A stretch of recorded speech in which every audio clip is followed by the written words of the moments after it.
കേന്ദ്ര ആഭ്യന്തരമന്ത്രി അമിത്ഷായുടെ ആ വാക്കും പാഴായി. ജാമ്യാപേക്ഷയെ സർക്കാർ എതിർക്കില്ലെന്നായിരുന്നു ആഭ്യന്തരമന്ത്രി അമിത്ഷാ പറഞ്ഞത്. എന്നാൽ പ്രോസിക്യൂഷൻ ഇന്ന് എതിർത്തു. കസ്റ്റഡി ആവശ്യപ്പെടാത്തത് എന്തുകൊണ്ട് എന്ന കോടതിയുടെ ചോദ്യത്തിന് പക്ഷേ ഉത്തരമില്ല.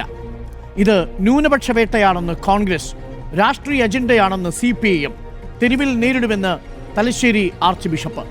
വയോധികരായ 2 കന്യാസ്ത്രീകൾ 53 കൊടും കുറ്റവാളികൾക്കൊപ്പം അന്യായമായി തടവിലാക്കപ്പെട്ട് 8ാം നാൾ.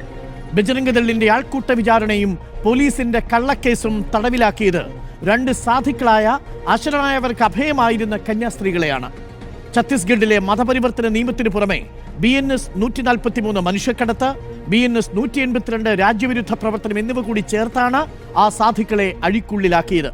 അപ്പോഴും ഛത്തീസ്ഗഡിനായി ഒരു തിരക്കഥയും കേരളത്തിനായി മറ്റൊരു തിരക്കഥയും എഴുതുന്ന BJP വീണ്ടും തുറന്നുകാട്ടപ്പെടുകയാണോ? കേരള സ്റ്റോറിയുടെ സംവിധായകന്